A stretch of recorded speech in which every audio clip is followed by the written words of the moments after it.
Hey guys, tonight we step back in time, not just a little, but centuries, to a place where the streets are muddy, the roofs are thatched, and the air smells faintly of smoke and livestock. You're in a medieval village, and tonight's story isn't about knights or castles or heroic battles. It's about something quieter, far more ordinary, and yet more dangerous than any battlefield. Childbirth. Picture it. You're surrounded by narrow lanes slick with mud, chickens clucking underfoot, and neighbors peeking out of crooked windows. Somewhere nearby, a woman labors in a smoky cottage, and the entire community holds its breath. It's not glamorous, and if you were the one in her shoes, you probably wouldn't survive this. Statistically speaking, childbirth was one of the most dangerous events in a woman's life back then. So before you get comfortable, take a moment to like the video and subscribe, but only if you genuinely enjoy what I do here. And while you're at it, let me know in the comments where you're watching from tonight and what time it is for you. I always love seeing our little time-traveling crew scattered across the map. Now dim the lights, maybe turn on a fan for that soft background hum, and let's ease into tonight's journey together. The village hums with a rhythm you don't recognize at first. People move slowly but purposefully, their lives tied to the fields, the animals, the church bells. Birth here isn't a private hospital matter. It's woven into the life of the whole community. You trudge past the blacksmith's hut, the hammering already silent at this hour, and notice villagers gathered outside one house. They aren't shouting, but their hushed tones carry, like the murmurs of an audience waiting for a play to unfold. Everyone knows what's happening inside. New life is on its way, or at least they hope it is. Inside the cottage, the air is thick. You duck under a low wooden beam and catch the scent of damp straw, smoke from the fire, and herbs hanging overhead.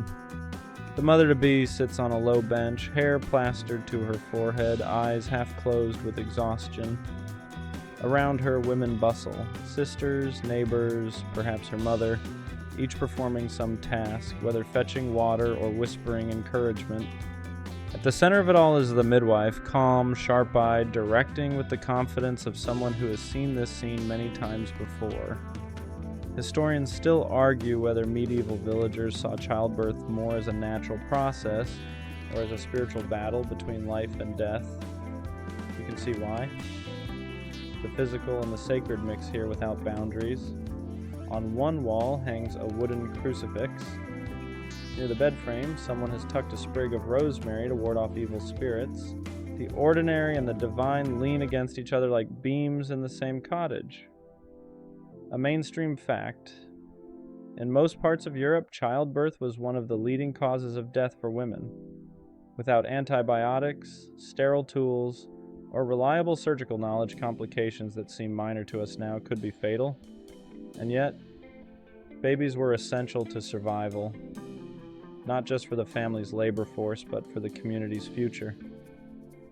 Every safe delivery felt like both a miracle and a necessity.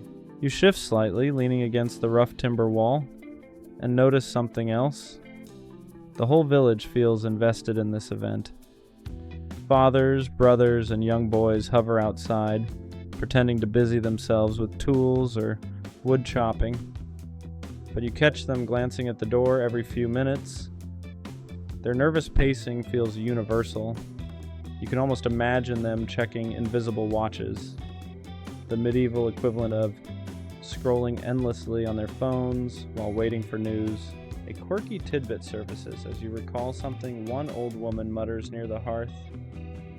If the baby is born at dawn, it will be blessed with luck. If it comes at midnight, the fairies might claim it. People nod solemnly, though a few smirk. These kinds of sayings swirl constantly, half superstition, half small talk, like medieval weather forecasts. No one really knows if they're true, but no one dares to dismiss them entirely either. Time stretches. The cries and groans come in waves, punctuated by the midwife's steady voice. You notice how the cottage is arranged for this moment. Space cleared, cloths at the ready, water warming near the fire. Every detail whispers of preparation, and and yet there's no guarantee. This is why the whole village waits, why the air is heavy, why every breath feels like it matters. As the night deepens, you realize how different this world is from your own, yet how familiar. The nerves of a waiting father, the hands of supportive women, the quiet strength of the one laboring, they echo across centuries. You close your eyes for a moment, listening, as the heartbeat of the village seems to sync with the rhythm of the woman's breathing. The midwife commands the room, not with loud orders, but with the kind of presence that pulls every eye toward her. You notice how she kneels close to the mother, hand on her shoulder, whispering reassurances as if her calm could seep into the laboring body. She's not here in fancy robes or with surgical tools. Her authority doesn't come from books or degrees. It comes from decades of practice, from showing up for birth after birth, through cold winters and sweltering summers, through screams and silence alike. Mainstream fact, midwives were the primary attendants for childbirth across medieval Europe. They weren't trained at universities which were closed to women, but their hands-on experience made them indispensable. Communities trusted them more than doctors, who often didn't involve themselves with births unless things had gone horribly wrong. In fact, university-trained physicians sometimes looked down on midwives, even while relying on their expertise when summoned. Here in this cottage, though, nobody questions her. When she gestures, a bowl of hot water is brought. When she asks for herbs, someone scurries to fetch them. You watch her tuck a leather pouch at her side. Inside might be rosemary for cleansing, rue for protection, or maybe even powdered amber, thought to ease pain if worn around the neck. Historians still argue whether midwives truly believed in these remedies, or simply used them to comfort families who demanded a little magic alongside the medicine. Either way, the pouch feels like both a toolkit and a talisman. A quirky tidbit catches your eye when one of the younger assistants places a small carved charm under the bed. It looks like a smooth stone etched with odd little symbols. Supposedly, it ensures an easier delivery by loosening the knots of the womb. Whether that works is debatable, but it does remind you of modern people carrying lucky socks into exam rooms. Belief is a powerful drug. The midwife moves with practiced economy. She checks the mother's pulse by holding her wrist gently, not counting beats like a modern doctor would, but sensing whether the life force feels strong or weak. She instructs the mother to change position, easing her onto a stool designed specifically for labor, its seat carved with a hole at the center. This birthing stool looks uncomfortable, like something a medieval carpenter invented during a lunch break, but it was common across many regions. The idea was simple: gravity should do its share of the work. Around her, the other women hover.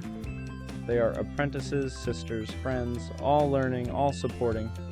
You realize that every gesture, every whispered instruction is part of an unbroken chain of knowledge passed down through countless births.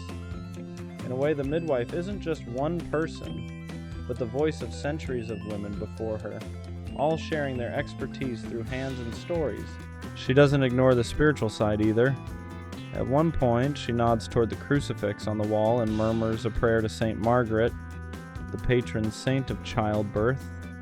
According to legend, Margaret was swallowed by a dragon and cut her way out with the sign of the cross, a story that resonated with women struggling to bring life into the world.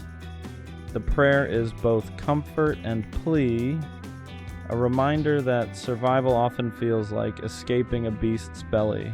The father peeks in at the doorway, cap twisting in his hands. The midwife doesn't shoo him away, but she doesn't invite him closer either. His role is clear. Wait, pray, and don't interfere. You can almost feel his relief at being excluded, though he'd never admit it. He paces again outside, muttering to himself. Inside, the midwife presses her palm against the mother's belly, frowning slightly as if reading a map only she can see. She adjusts the woman's position, murmurs something about the baby being turned sideways. No ultrasound, no x-ray, just intuition and experience. Historians still argue how accurate these midwives were in diagnosing fetal positions, but modern obstetricians admit that experienced hands can often sense things machines confirm. The mother groans, gripping the stool's armrests. The midwife wipes her brow with a damp cloth, her movements efficient but kind. She tells a story, half funny, half comforting, about another woman whose baby took so long to come that the midwife nearly finished knitting a pair of socks before hearing the first cry. The women in the room laugh, softly but genuinely, the tension loosening just a little. 3 jokes per 1,000 words might be a modern quota, but these women knew instinctively when humor was the best medicine. You notice the midwife's hands, most of all. They are steady, worn, but sure, moving from task to task with ritual precision. She may not have formal schooling, but she knows more about childbirth than anyone else here. And though her knowledge is stitched from experience, rumor, and scraps of herbal lore, she is the village's best hope for safe delivery. The room smells of sweat and sage now, the fire crackling low. The midwife doesn't flinch at the noise, the pain, or the uncertainty. She just keeps working, adjusting, whispering, guiding. You realize she carries not just the knowledge of birth, but the weight of expectation. A safe delivery means gratitude, trust, maybe even gifts of bread or ale. A tragedy, though, could bring suspicion, whispers of failure, even accusations of witchcraft. Her reputation hangs on every outcome. Still, she leans in, calm as stone, steady as breath. In this small cottage, she is healer, leader, comforter, and guardian of both body and soul. The weeks leading up to this moment are filled with customs that circle around the pregnant woman like moths to a flame. You settle onto a worn wooden stool in the corner of the cottage, listening as the family and neighbors exchange advice, gossip, and superstitions about what should and shouldn't be done during pregnancy. Everyone seems to have an opinion, and most of them contradict each other. Mainstream fact: medieval society treated pregnancy as both a natural process and a spiritual ordeal. A woman's swollen belly wasn't hidden away. It was a visible reminder of fertility, health, and the community's future. Children were needed to keep farms going, to secure family lines, and to replace those lost to disease. And yet, because childbirth was so dangerous, the months before it were shadowed with caution, ritual, and endless chatter. One neighbor insists the mother shouldn't eat too many apples or the baby will be loose-limbed. Another swears that drinking ale brewed with certain herbs will make the child strong. A quirky tidbit? People believe that if a pregnant woman gazed at something striking or unusual, the image might imprint on the baby. A birthmark shaped like a dog?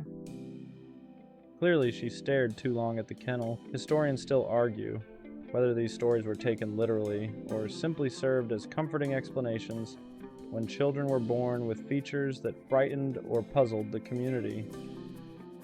You notice how cravings become community events. When the mother mentions a sudden hunger for honey, her sister hurries to barter with a neighbor who keeps bees. There's genuine urgency in the gesture. Ignoring cravings, it's said, could harm the child. Someone once told a tale of a woman who longed for strawberries and gave birth to a baby with a red, blotchy face. Whether anyone really believed it or not, nobody here wants to take the risk. At night, you follow her outside, under the stars. The air smells of damp soil and smoke, and the moonlight silvers the thatched roofs. She walks slowly, hand pressed against her back, whispering that she dreams of water. Flowing rivers, rising tides, streams rushing too fast to cross. In her world, dreams matter. Some say such visions promise an easy birth, smooth like water. Others warn they predict danger, drowning in labor's tide. She doesn't know which to believe, but she takes the dream seriously enough to share it. Back in the cottage, protective measures surround her bed. Above the headboard, someone has tied a sprig of rosemary. Good for memory, but also for warding off evil. Lavender dangles from the rafters, filling the smoky air with its sharp scent. A small charm, a circle of knotted red thread, lies tucked under the pillow to bind the womb against wandering spirits. It looks like nothing more than yarn, but the room feels heavier, safer with it there. Conversations turn to the baby's sex, and the predictions pile up. If her belly is high and round, some say it's a girl. If it hangs lower, a boy. She laughs at the guesses, though you can see the flicker of curiosity in her eyes. There's no sonogram here, only speculation spun like yarn around the fire. Historians still argue whether families truly valued boys more than girls in every community. Certainly sons meant heirs and laborers, but daughters brought dowries, alliances, and the chance for more children in turn. Either way, the guessing game is entertainment, a way to pass the long waiting days. The midwife visits often, checking on her progress. She presses her hands against the mother's stomach, tilting her head as though listening to something silent. She advises more broth, more rest, less lifting of water buckets. She doesn't couch her advice in medical jargon, but in common sense rules.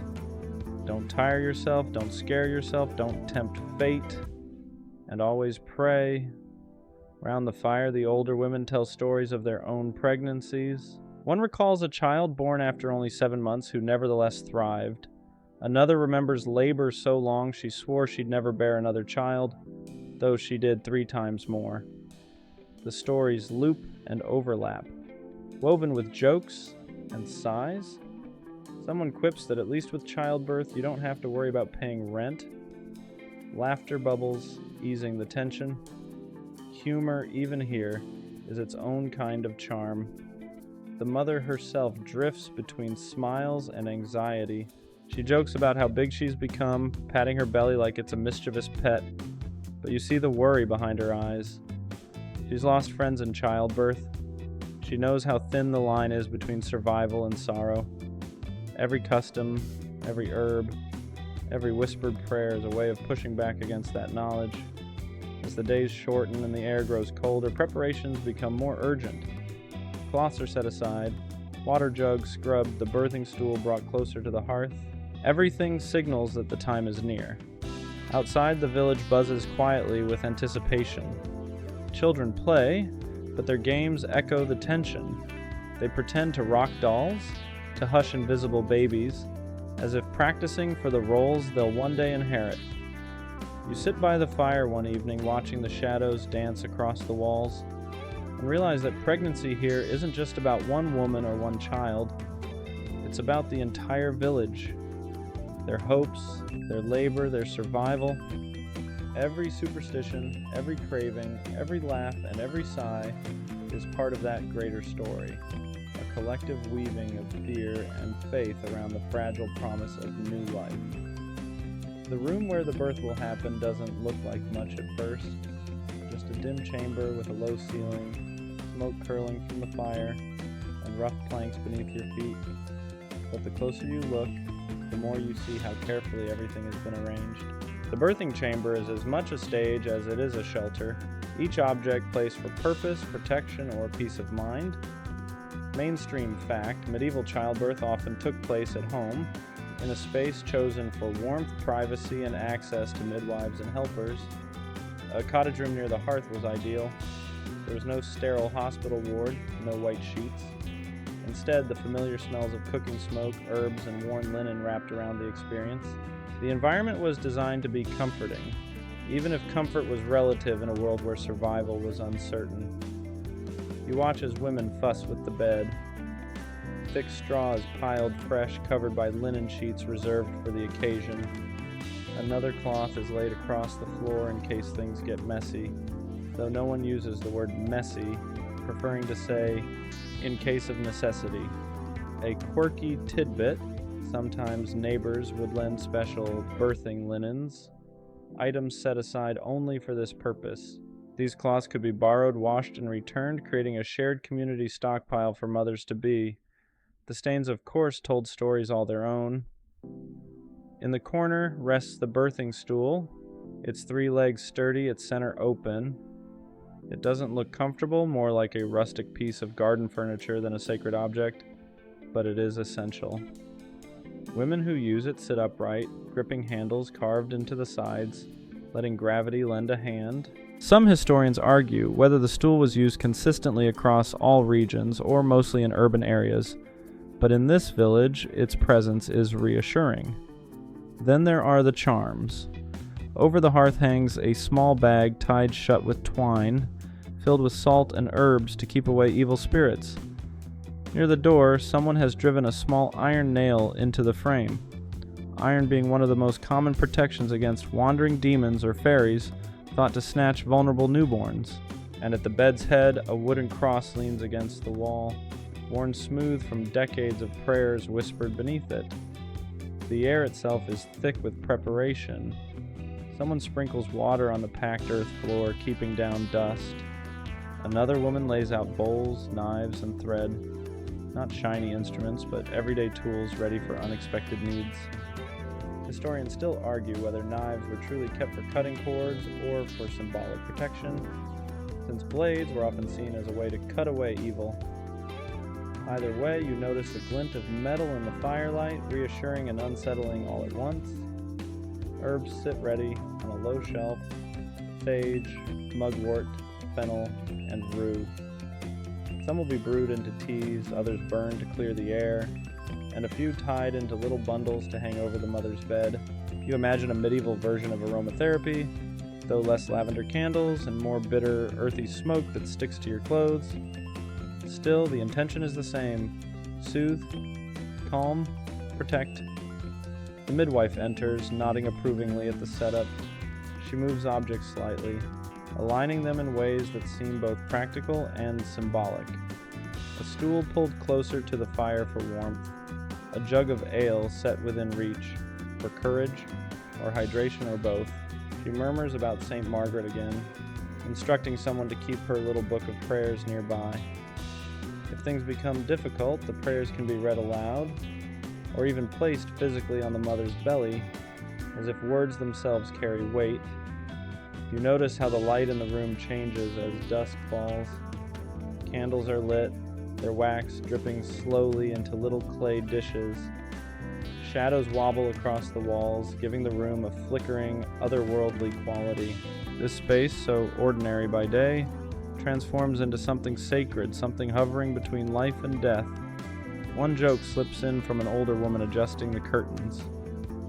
Close the shutters, or the neighbors will hear and think we're brewing ale instead of babies. Laughter breaks the tension, softening the edge of anticipation. The mother sits quietly on the bed, watching it all unfold. She doesn't direct, but she is at the center of every movement, every preparation. A blanket is tucked at her feet. A bowl of broth simmers gently on the hearth.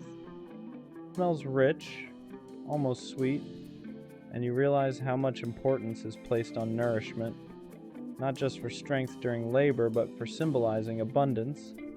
In the corner, you spot something stranger, a knotted belt made of leather etched with faint inscriptions. You ask about it silently with your eyes, and someone whispers that it's a birthing girdle, a holy relic sometimes borrowed from monasteries. Women would wrap it around their waist during labor, believing it carried the blessings of saints. Historians still argue whether these girdles were actually available to most women or reserved for the wealthy, but stories of them appear in records, blending practical support with holy hope. The room now feels ready, warm, cluttered, protective, and alive with layers of meaning. Every sprig of herb, every cloth, every whispered prayer serves two purposes: to physically help and to spiritually shield.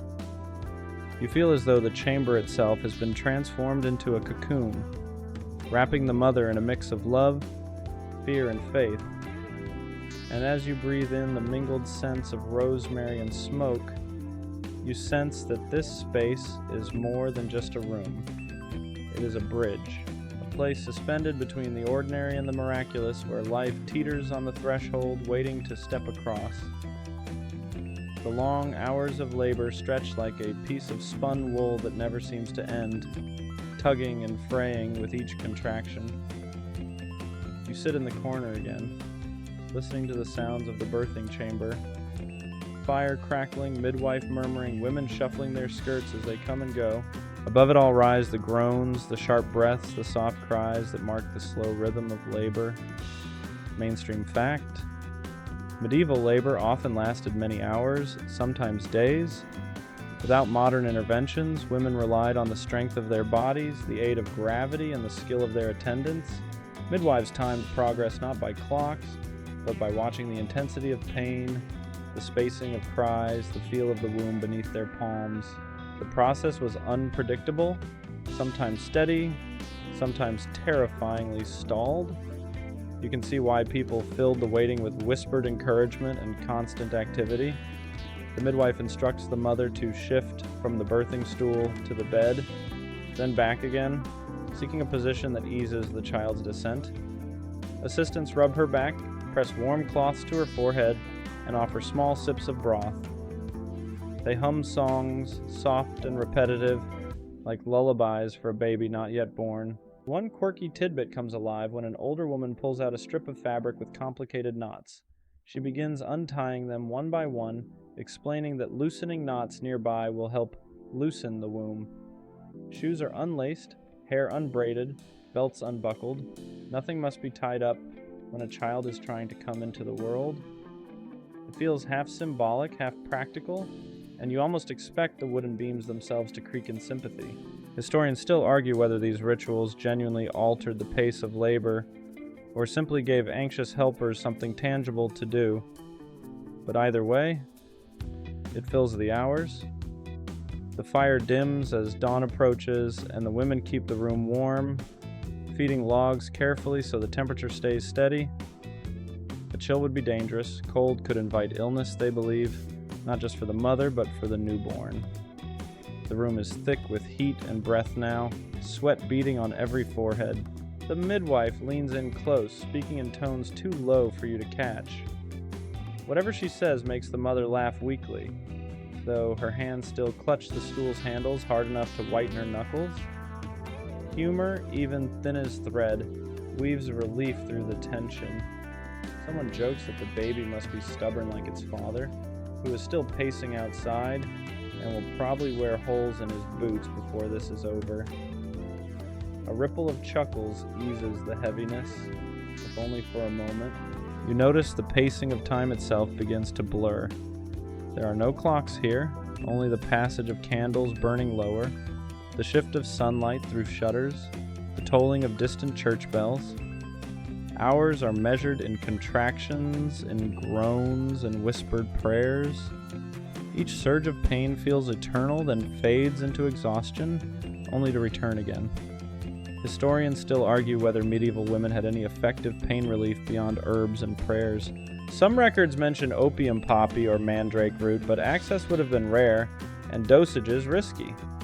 In this room, pain is managed through companionship, touch, and sheer endurance. The midwife's steady hands, the women's constant presence, the rhythm of songs and stories all become a kind of living anesthesia. The mother's hair clings damp to her temples, her breath ragged. She closes her eyes between contractions, drifting on the edge of sleep, only to be wrenched awake by another wave. You can almost feel her slipping into a trance, her world narrowed to this small circle of stool, fire, and midwife's voice.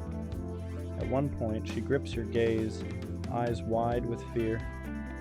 You can't speak, but you hold her look, willing calm into her. And just as quickly, the midwife kneels, murmuring something firm, and the connection breaks. It's clear.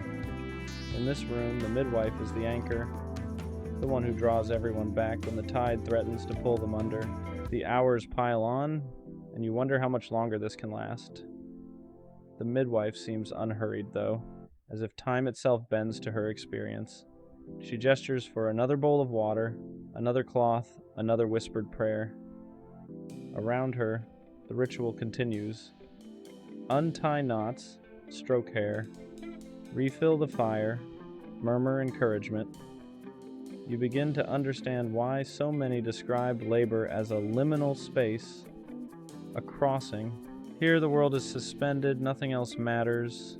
Fields go untended, pots of stew grow cold. The outside waits. Inside there is only this. Breath, sweat, and the long pull of time.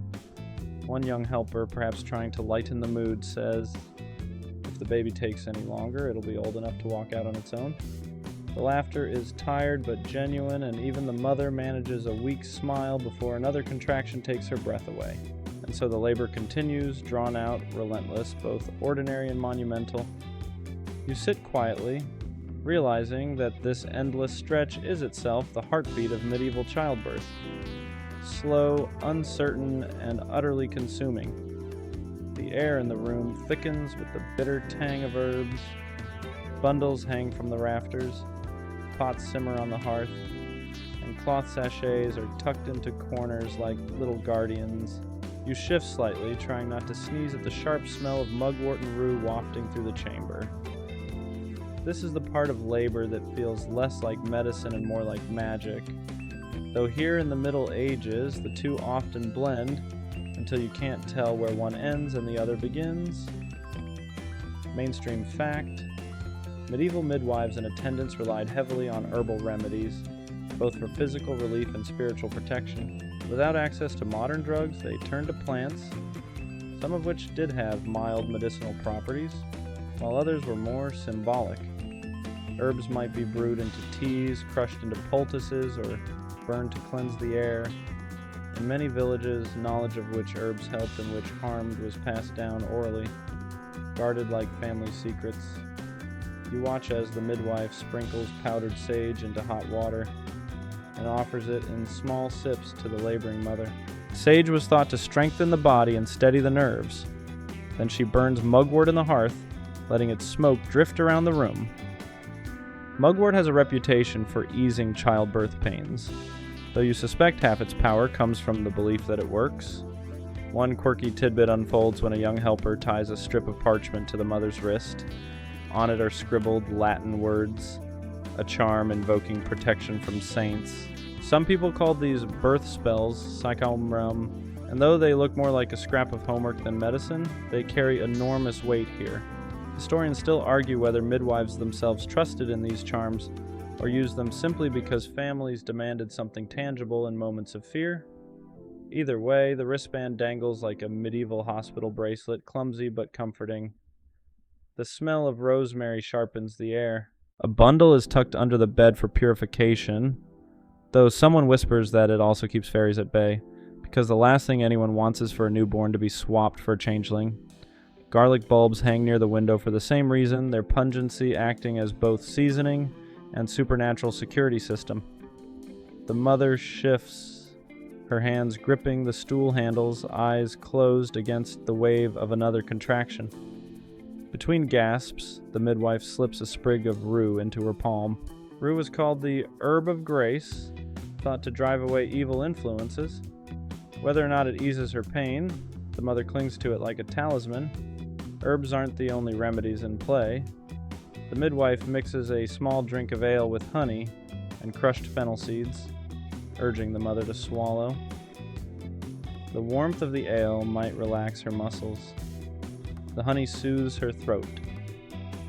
The fennel is said to settle her stomach. The concoction looks like an early version of an energy drink, though without the neon colors or sports sponsorships. You notice a small iron key placed beneath the stool. Someone mutters that it will unlock the womb, opening the way for the child. You're tempted to laugh, but you hold it in. Here, symbols matter as much as sweat. And honestly, after hours of labor, why not try a key, a charm, or even a lucky sock if it might help? Historians still argue about how much real medical knowledge midwives possessed compared to superstition. Some records suggest remarkable skill, using herbal poultices to reduce swelling or honey to prevent infection. Others depict midwives as little better than folk magicians, throwing every charm at the problem and hoping something stuck. The truth, as you watch, seems to be both. Practical experience woven together with a thick cord of belief. The women in the room don't question it. When the midwife scatters rue leaves across the floor, they nod solemnly. When she whispers a prayer while stirring the broth, they bow their heads. The layering of remedies, herbal, symbolic, spiritual, creates a sense of safety, even when the outcome is still uncertain. One older woman mutters about crocodile dung. Your ears prick at the absurdity, and she explains that in far-off lands, people smear it as a kind of contraceptive paste. Everyone groans at the image, laughing despite themselves, and you can't help but recall it for later. Another odd callback in this long string of strange remedies. The laboring mother laughs too briefly, before the next wave of pain wipes the smile from her face. She grips the sprig of rue tighter, breathing hard, and the midwife steadies her shoulders. The smoke curls around them, pungent and sharp, mixing with the heavy scent of sweat and broth. In this moment, you realize that the herbs, charms, and odd rituals aren't just about the body. They are about control, finding small ways to act against something vast and frightening. The room becomes a tapestry of efforts, some rooted in real medicine, some in hope, all stitched together by the determination that the mother will not face this ordeal alone. And as the fire flares and the air swirls with scents both sweet and acrid, you sit quietly, marveling at how humans in every age grasp at whatever might help, plants, prayers, or even a strategically placed iron key, when life and death hang in the balance. The air outside the birthing chamber feels strangely colder, as though the weight of labor presses warmth inward and leaves the rest of the cottage bare. You follow the sound of boots scuffing against packed dirt and find the father pacing a groove near the threshold. His hands twist his cap into tighter knots with every circuit. He's close enough to hear the muffled sounds of pain, but barred from stepping inside, stuck in the limbo of anxious waiting. Mainstream fact. In much of medieval Europe, childbirth was a women's domain. Fathers were typically excluded from the chamber, expected instead to wait elsewhere, outside by the fire or even at a tavern if they couldn't stand the tension. Men might help prepare food or fetch supplies, but the work of delivery belonged firmly to midwives and female attendants. It was not just custom, it was almost law in the invisible rules of the community. You watch him pause, leaning against the doorway, straining to catch a word from inside. His face flickers with fear and helplessness. He can't offer encouragement, can't hold her hand, can't even peek in without drawing scolding looks. His role is to stay out of the way and to worry. A quirky tidbit surfaces when an older man joins him briefly, offering a flask.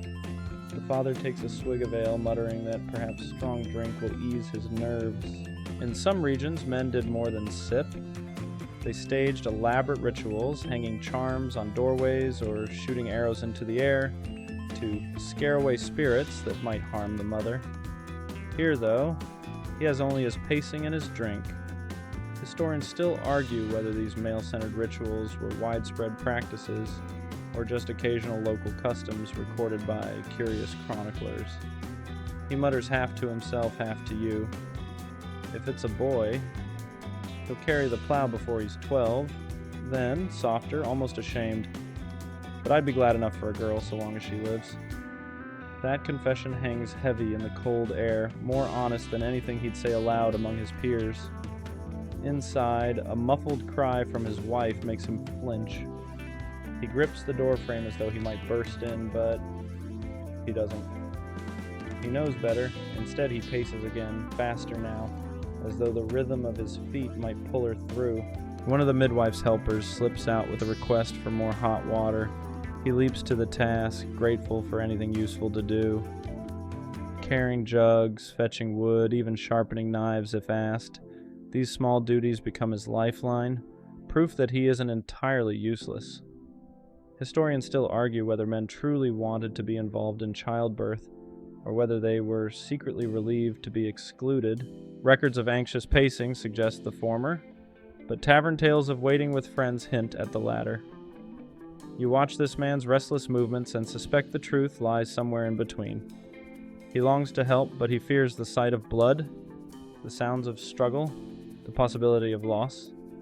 Exclusion protects him as much as it isolates him. The night deepens. He mutters prayers under his breath, fragments of Latin half-remembered from Mass. He promises offerings at the church, swears he'll light candles if only she survives. At one point, he kneels in the dirt, cap pressed to his chest, whispering bargains to saints as though they are debt collectors who might grant him mercy. Then in a rare break, he chuckles weakly. If the child doesn't hurry, I'll have walked myself to another village. His attempt at humor is thin, but it echoes the women's earlier jokes, a reminder that laughter, however fragile, is the one relief left to those who can do nothing else.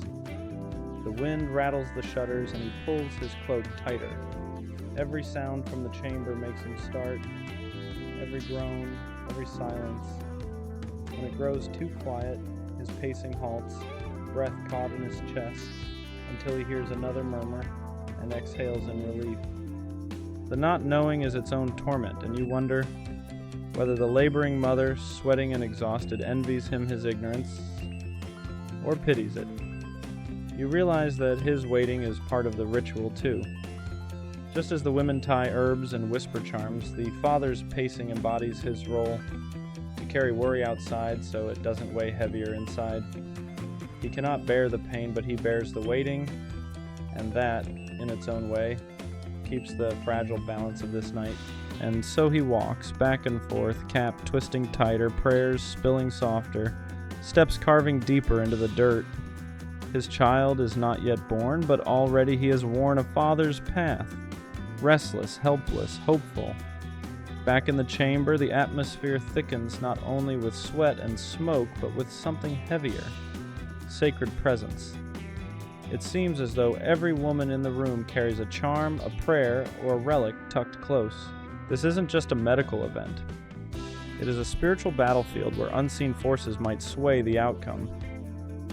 Mainstream fact: childbirth in the medieval world was wrapped in religion. Women prayed to saints, clutched relics, and called on God for protection against the dangers of labor. St. Margaret of Antioch, known for bursting free from a dragon's belly, was a favorite intercessor, invoked in the hope that mothers too might escape peril and emerge alive with their child. Crosses, holy water, and blessings were as important as herbs and warm blankets. You notice a small wooden cross laid directly on the mother's chest. She clutches it between contractions, whispering pleas through clenched teeth. A helper reads softly from a book of hours, the words in Latin slipping rhythmically into the room, like background music for endurance. Whether the mother understands every word doesn't matter. The sound itself holds power.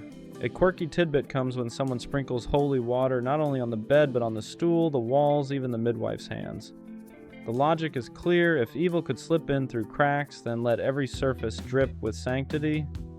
And if you're wondering whether damp wooden stools were comfortable, the answer is decidedly no. But comfort isn't the point. Holiness is. On the hearth, a small relic wrapped in cloth rests carefully beside the steaming broth pot. The midwife explains in hushed tones that it's said to be a splinter from a saint's bone, borrowed from the local church. Whether it truly is or not, nobody questions it. The relic's presence calms nerves, a silent promise that divine aid sits at the bedside. Historians still argue whether churches freely lent out such relics, or whether families sometimes acquired unofficial versions from peddlers who sold anything that looked vaguely ancient and holy. In either case, the relic glows with symbolic weight. The mother's cries sharpen, and one of the women begins chanting a prayer aloud. The others join in, voices overlapping, weaving a steady rhythm that carries over the noise of labor. The chant fills the room, almost drowning out the storm outside and the crackle of fire. You feel the energy shift as though every word builds a shield around mother and child. Even the mundane actions take on sacred resonance. When a helper wipes the sweat from the mother's brow, she murmurs, "In God's name." When she adjusts the stool, she whispers, "For safe passage." Nothing is done without layering words over it, because here, language is another kind of medicine. At one point, the helper pins a little carved amulet to the mother's gown. It looks like a crude figure of a woman, though its features are worn smooth. She explains it's an ancient charm passed down through her family, older than any church relic. Its survival hints at deep roots of belief, folk practices that predate Christianity but live on, stitched quietly into Christian rituals. Historians still argue whether the church tolerated these charms or condemned them outright. In practice, though, women often blended them into their faith without hesitation. The father peeks briefly at the doorway, hat in hand. Someone hisses at him to step back, but before the door shuts, you notice him making the sign of the cross. Even outside, he leans on sacred protection as though the gesture might sneak in and add strength to the chorus of prayers.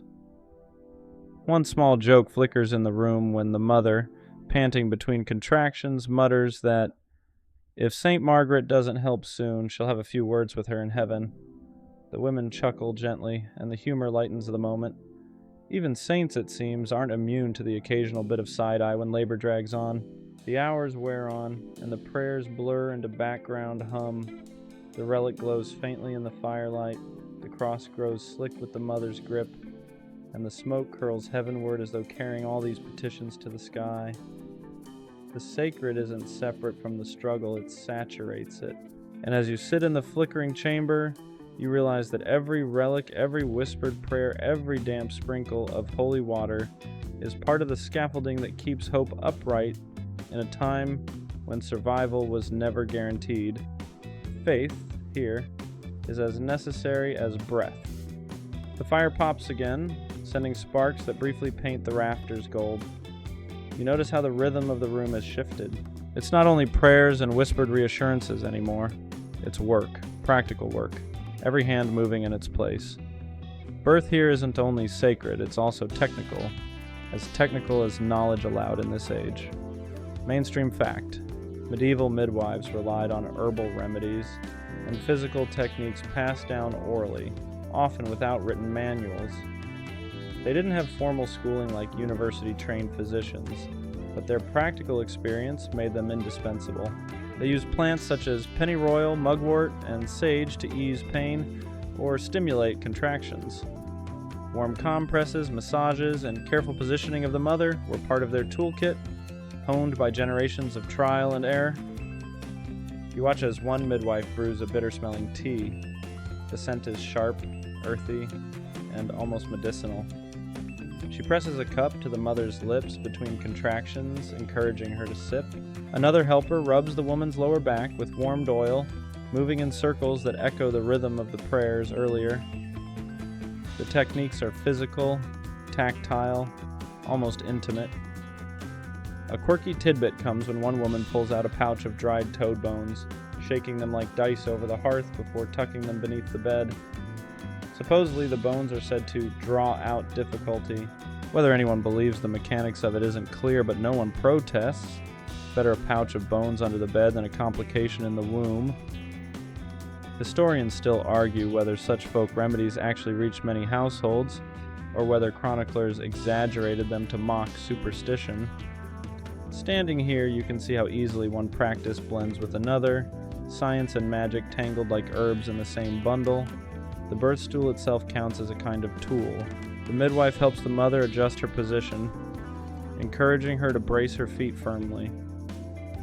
It looks uncomfortable to your modern eyes, but for women who had no epidurals, no surgical fallback, every inch of posture mattered.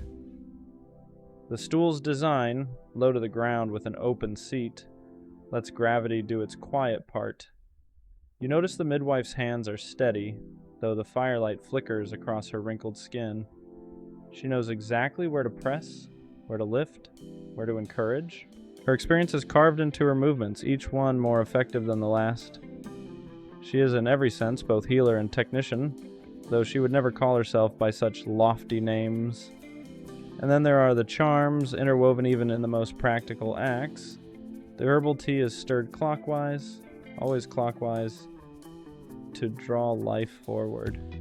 When the compress is laid on the mother's belly, the helper whispers a blessing over it. Nothing here is done without layering it in ritual. You realize that to them, the herbs aren't just chemicals, they're conduits, sacred tools in their own right. One of the women, younger and clearly learning the craft, asks the midwife whether more mugwort should be added to the brew. The midwife pauses, eyes narrowing. "Too much," she warns softly, "and the womb will empty before the child is ready." Her tone carries weight, a reminder that these herbs are powerful and dangerous in equal measure. Historians still argue whether midwives deliberately use such plants to induce miscarriages when asked in secret, but the line between medicine and harm was always razor thin. Between contractions, the mother asks hoarsely if the tea will really help. The midwife answers gently but firmly, "It eases what it can. The rest is yours and God's." It isn't false comfort, but it isn't empty either. It's the plain truth of a world where knowledge stops short of control. The humor of the night sneaks back when one helper mutters that the tea tastes like boiled hedge. The mother, despite her pain, puffs out a laugh, then groans as another contraction takes hold. Even the midwife cracks a smile. You think again how often laughter bubbles up here, like steam escaping from an otherwise sealed pot. Outside, the father's pacing has slowed, but his shadow flickers in the firelight through the cracks of the shutter. He doesn't see the herbs, the oils, the stool, the bones under the bed. He only imagines what's happening, and perhaps his imagination spares him some of the strangeness. The midwife finally straightens, wiping her hands on her apron. "She's close," she announces, and though her words are calm, the air tenses. Every tool, every chant, every herb has led to this point, and as the mother bears down again, you realize that in this room, medicine isn't just what comes from books, it's what comes from memory, touch, and belief, braided tightly together. The midwife leans forward, her expression intent now, the casual air of herbal teas and whispered charms replaced by the gravity of the moment. Everyone in the room senses it. The birth is near. The mother grips the stool's handles so tightly her knuckles blanch, sweat dripping from her brow. The crackle of the fire and the women's hushed encouragements blur into a single, steady backdrop, a soundtrack for the rawest work of life. Mainstream fact, medieval births were notoriously dangerous both for the mother and the child. Without modern antiseptics or surgical methods, complications such as prolonged labor, breech positioning, or hemorrhage often proved fatal. Contemporary accounts suggest that maternal mortality rates could reach staggering levels. 1 in 10 women dying in childbirth wasn't unusual across their lifetime. This wasn't just a private ordeal, but a community fear that shadowed every marriage. The midwife crouches low, checking the child's position by feel, not sight. She tilts her head, listening almost as though the body itself is speaking to her. Her hands guide gently, urging the mother to breathe, to push, to hold when needed. The mother cries out, voice hoarse but powerful, vibrating with the sheer will of survival. A quirky tidbit surfaces when one helper muttered that if the child is too stubborn, they might try tying a key around the mother's neck. The logic? Keys symbolize unlocking, so perhaps they could unlock the womb. You can't help but imagine a medieval locksmith being baffled by such a request. You need this for... what, exactly? Historians still argue whether this practice was truly widespread or whether it lingered only in folk tales, but here in this room, the thought alone earns a few nervous chuckles. The mother pushes again, harder this time, and the midwife's calm voice turns firm. She gives instructions with the sharp precision of a commander, yet her hands remain gentle. She coaxes, steadies, sometimes even scolds. Not yet, breathe. Wait for the next one. Every word counts, a rhythm that steadies the storm. Then comes silence, brief but terrifying, broken only by the ragged breathing of everyone present. For a moment you wonder if the child is stuck. Time itself has paused.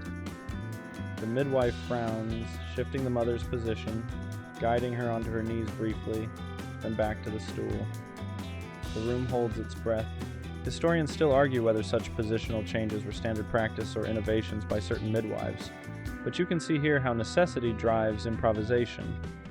At last, with one long, primal cry, the mother bears down again.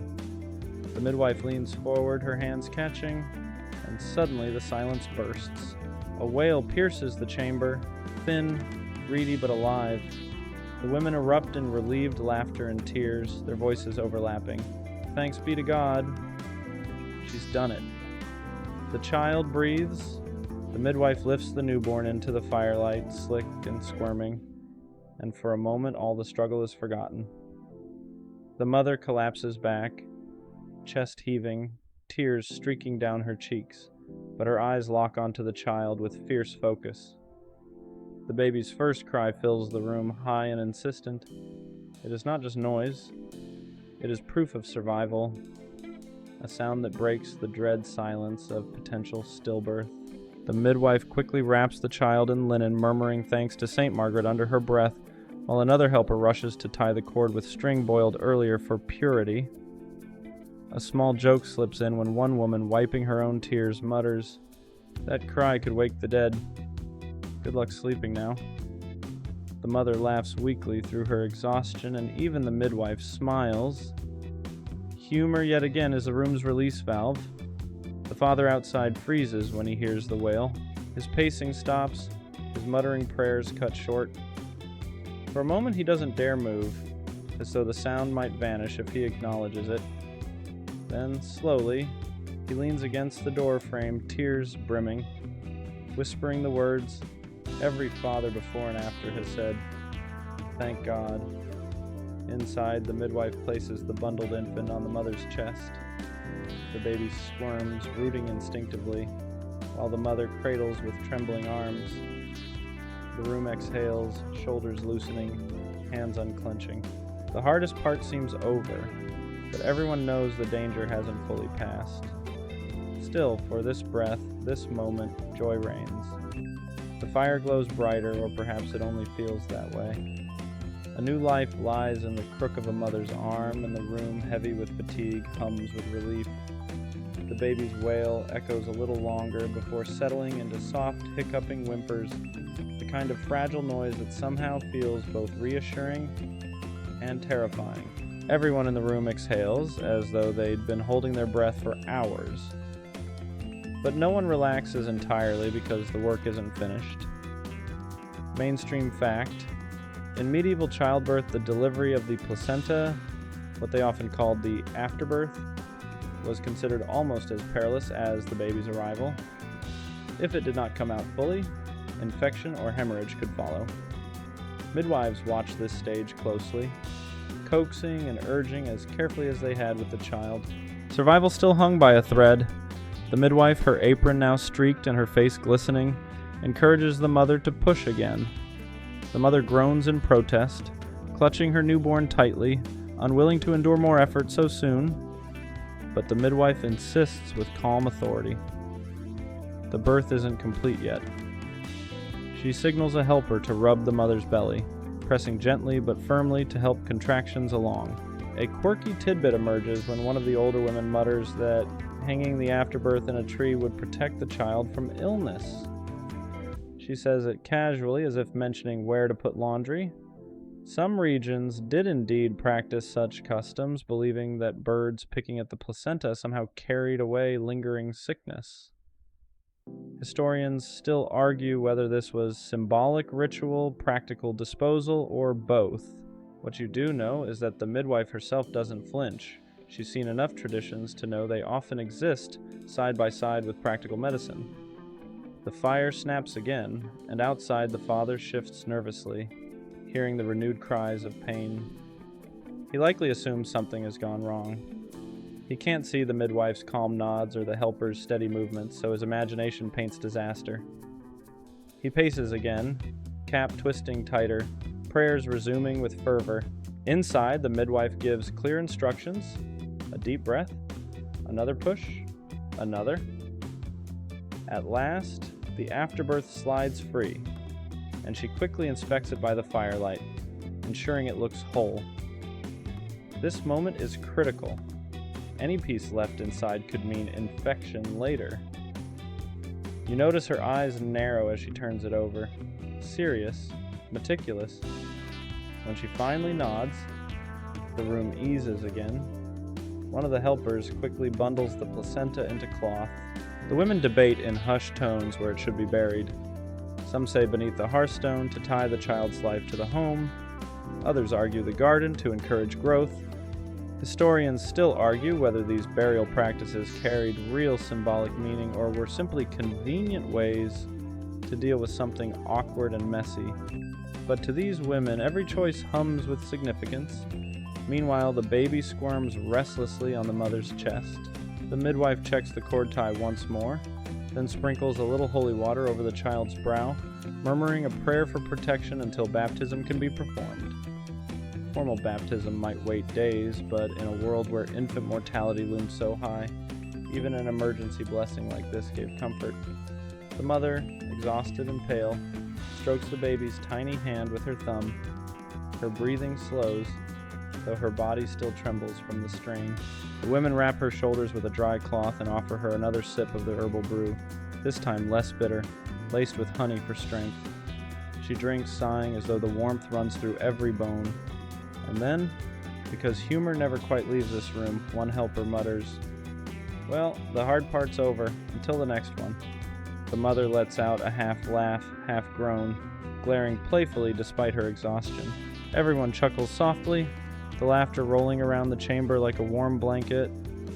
The fire dims slightly, logs collapsing into glowing embers.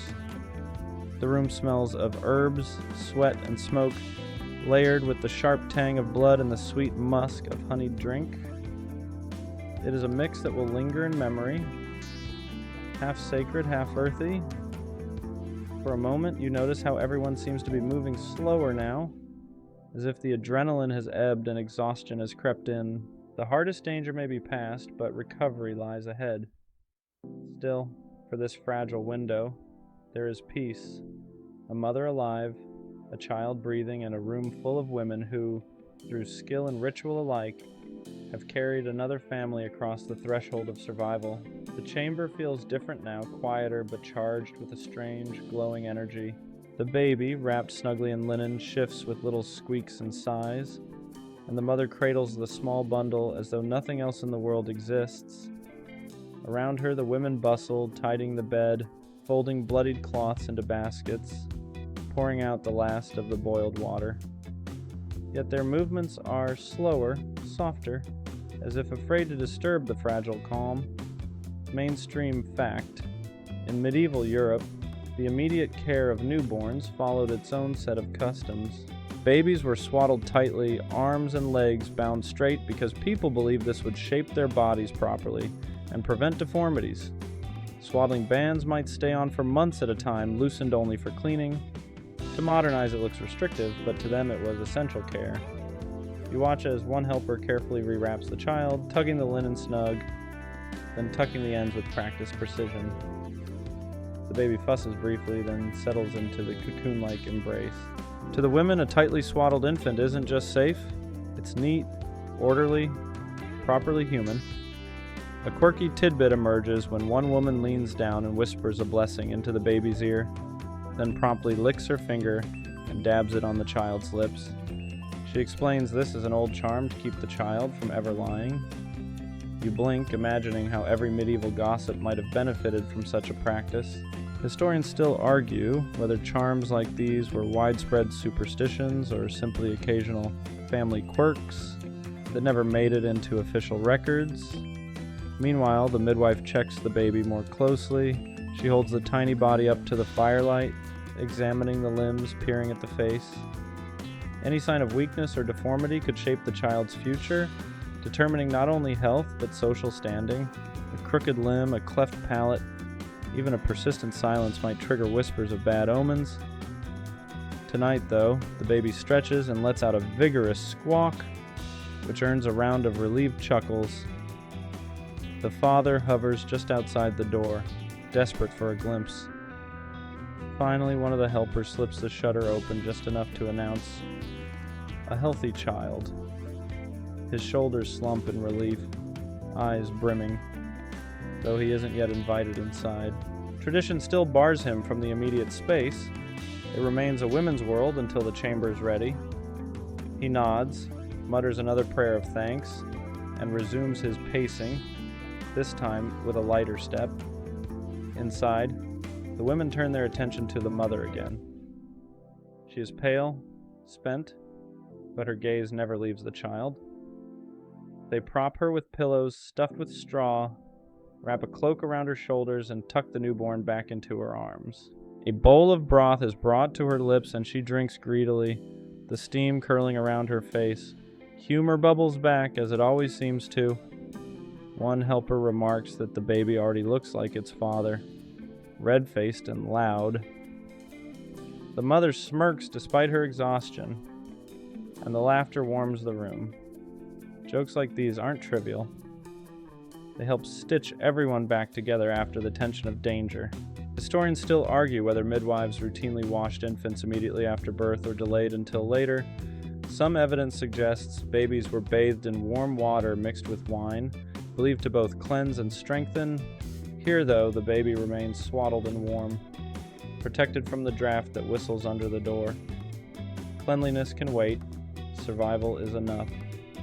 The midwife leans close, murmuring final reassurances to the mother. He is strong. You are strong. You both will rest now.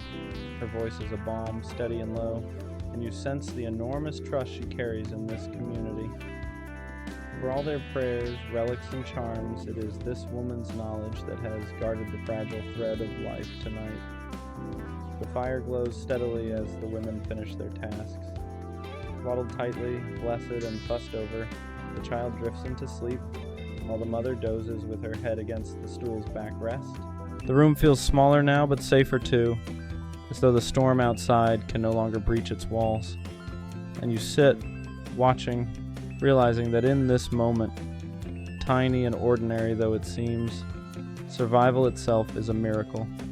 The chamber finally settles into something that almost resembles calm, though it's the heavy, drowsy calm that follows a storm rather than the lightness of morning. The baby sleeps, swaddled and bound like a little bundle of firewood, while the mother dozes in shallow bursts, waking only to shift or to murmur faintly in her half-dream. The midwife and her helpers, however, are not finished. Not yet. Mainstream fact, medieval mothers were considered vulnerable for weeks after birth. They called this time lying in, a period when women were expected to stay indoors, rest, and recover while avoiding contact with men. The body was seen as open, fragile, and susceptible to both illness and evil influence. Friends and neighbors often brought food, herbs, and prayers to sustain the household during this fragile period. Here, the women begin preparing for that ritual seclusion. They lay fresh straw near the hearth, rearrange linens, and clear away anything that might carry the smell of birth.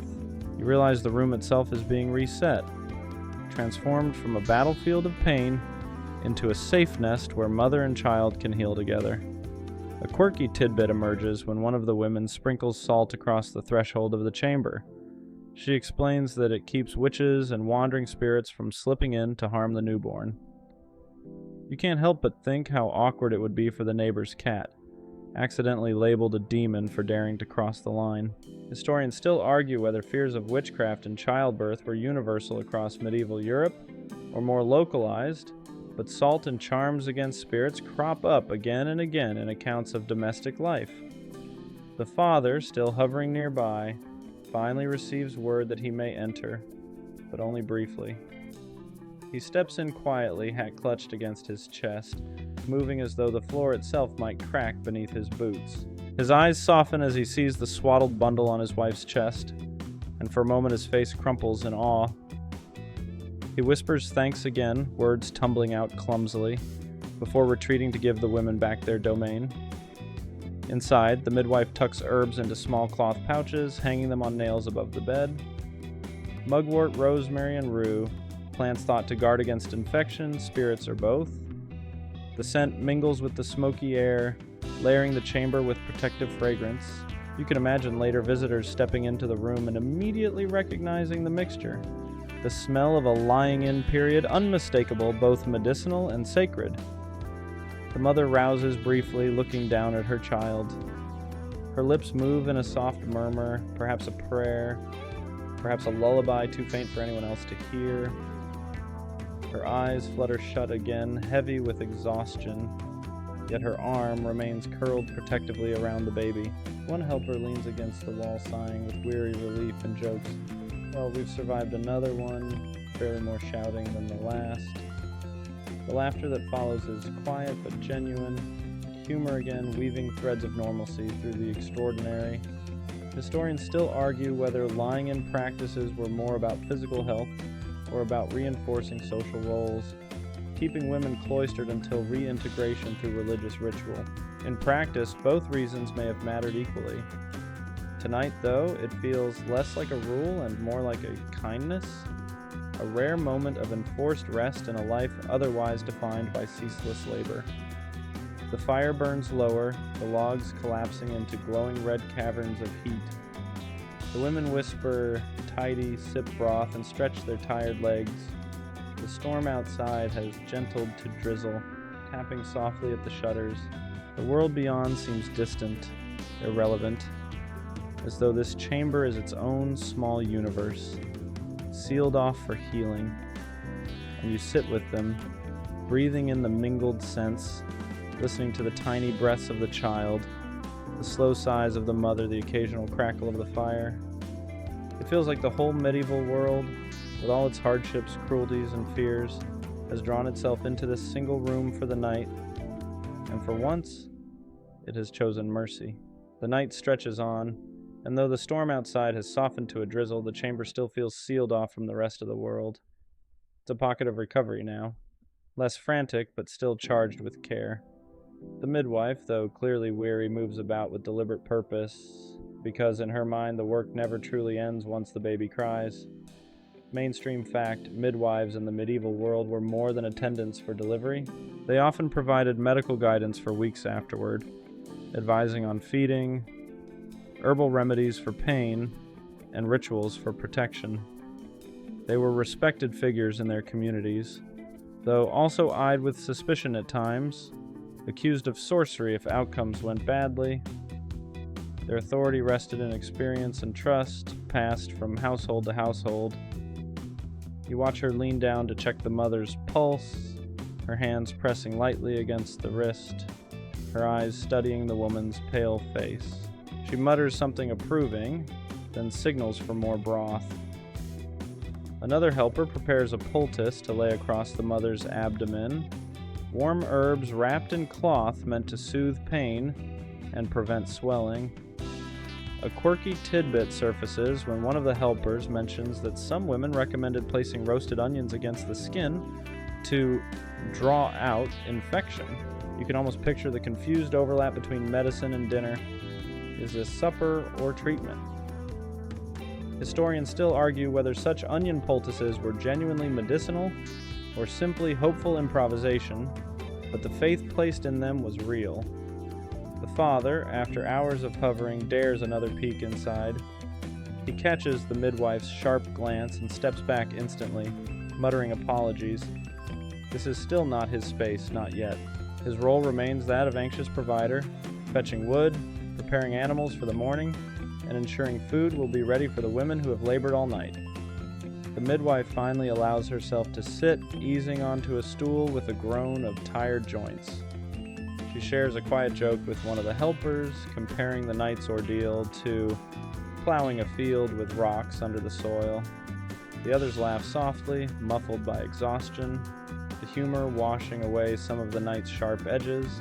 Historians still argue whether midwives had formal authority beyond the birthing room. Some sources depict them as community leaders, trusted in disputes, or called to testify in court about paternity cases. Others suggest their influence was more private, limited to hearth and cradle. Watching her now, confident, respected, central to the rhythm of this household, you suspect the truth leans toward greater power than records admit. She begins humming softly as she tidies her tools.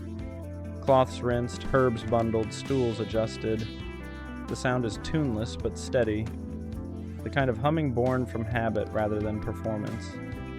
It fills the space gently, like another layer of protection. The mother stirs again, shifting the baby in her arms. Her voice is weak but firm as she asks the midwife whether the child looks strong enough to live. It's a haunting question, direct and practical, one that reveals how accustomed women were to loss. The midwife leans forward, places a hand on her shoulder, and says simply, "He cries like the healthy ones." It is reassurance, but also measured truth. because everyone in this room knows that survival is never guaranteed. The baby, oblivious to such heavy worries, squirms and lets out another small cry, instantly soothed when pressed closer to the mother's breast. It's a sound that pulls a smile across every tired face, even the father's shadow at the door. The fire, now little more than a red glow, casts long shadows across the walls. The chamber feels smaller, warmer, and strangely timeless, as though centuries have folded in on themselves to hold this one fragile family in a cocoon of care. And as you watch the midwife sip her broth, humming softly, her eyes never leaving mother and child, you realize she embodies the strange duality of her age. Healer and suspected witch, technician and ritual guide, servant and authority all at once. Tonight she is all of these, and without her, the fragile balance of life would have tipped the other way. The first gray light of morning creeps through the cracks of the shutters, faint and silvery, mixing with the last red embers of the fire. The air is heavy with smoke, herbs, and the faint sweetness of milk. Everyone in the chamber moves more slowly now, tired bodies leaning into the rhythm of recovery rather than urgency. Mainstream fact: after childbirth, medieval women often remained in confinement until the ritual of churching, a blessing that usually came 40 days later. It wasn't just about religion. It was also a way of marking their safe reintegration into the community after weeks of isolation. Until then, neighbors and relatives would bring food, gifts, and sometimes gossip, circling the new mother with support and supervision. The women begin quietly preparing for this long period of lying in. They fold cloths neatly into a chest, arrange herbs above the bed, and whisper plans about who will check in over the coming weeks. One helper suggests that the mother should drink a warm ale with egg yolks stirred in daily to regain strength. Another insists on cabbage broth instead. You imagine the mother silently dreading her new menu of slimy concoctions? Historians still argue whether these foods truly aided recovery, or if they were just familiar comfort recipes dressed up as medicine. A quirky detail emerges when one woman tucks a tiny iron key under the baby's swaddling, explaining that it will lock his soul inside and prevent wandering spirits from carrying him away. You can't help but chuckle at the idea of medieval toddlers carrying metaphorical house keys before they could even crawl. The father finally returns fully, no longer just a shadow at the threshold. His movements are clumsy but tender as he takes his child into his arms for the first time. He holds the swaddled bundle as though it were made of glass, murmuring half-formed prayers and promises. His wife watches with tired eyes, a faint smile curving her lips. For a rare moment, the chamber feels almost light. No storm, no fear, just quiet awe. Historians still argue whether men of this era were truly kept at such a distance from the birthing chamber, or if that image is exaggerated. Some records show fathers present, others firmly excluded. The truth likely varied, shifting with household, region, and temperament. Tonight you've seen him hovering, anxious, awkward, yet deeply invested. The midwife rises once more, checking linens and ensuring the mother is settled comfortably with the baby beside her. Her eyes sweep the room like a sentry, as though every detail, salt on the threshold, herbs above the bed, ashes in the hearth, matters for the fragile safety of this new life. Finally, she allows herself to exhale, shoulders slumping with earned exhaustion. The women exchange glances, the kind that say without words, "It is done." Not just the birth, but the dangerous hours after, when complications could strike unseen. The worst has passed, at least for now. They allow the silence to expand, filling every corner of the chamber. The drizzle outside has faded, leaving only the soft drip of water from the eaves. Birds begin to stir in the distance, their faint calls threading into the room through the cracks in the shutters. The world is waking, but here time feels slowed, held deliberately in gentle suspension. And so we drift with it. The fire glows low, shadows stretch long, breaths deepen. The baby's tiny sounds blur into the steady hush of rain-soaked air. The mother slips into a truer sleep now, safe within her circle of guardianship.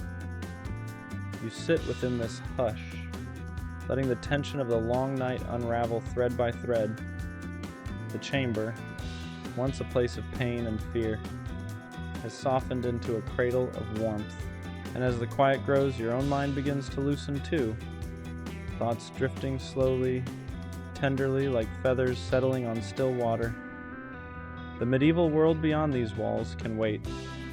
For now, there is only breath, warmth, and the fragile, stubborn continuation of life. You let yourself float in that space where time has slowed, where worries blur, where the story eases into stillness. The chamber fades into softer focus now, less a vivid place of firelight and herbs, more a dreamlike blur of warmth and hush. You feel the weight of the night give way to a gentler rhythm, like the slow rocking of a cradle. The sounds soften, no more clatter, no more hurried footsteps, just the faintest creak of wood, the smallest rustle of cloth, the low whisper of a world at rest. The mother breathes evenly, the baby murmurs faintly, and even the midwife, so tireless, allows her eyes to close for a few moments. Everything that needed to be done has been done, and the danger that hovered so heavily has lifted, drifting away like smoke rising into the morning sky. Your own breath begins to match this slower pace. Each inhale carries warmth, each exhale releases tension. You sense the protective circle of women, the sheltering weight of walls, the gentle hush of rain-soaked air beyond. It all folds around you, a cocoon of safety.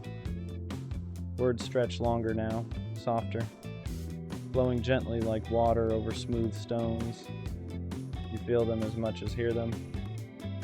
A background hum, a lull of rhythm guiding you towards stillness. The world outside, the fields, the village, the endless turning of history can continue without you for a while. Here you are held in a quiet pause, a small sanctuary where life continues not with clamor but with softness. And as your eyes grow heavy, you rest in the thought that across centuries, across countless chambers like this one, humanity has always carried itself forward through pain, through care, through the hush of new beginnings. Tonight, you float gently alongside them, safe, calm, at ease.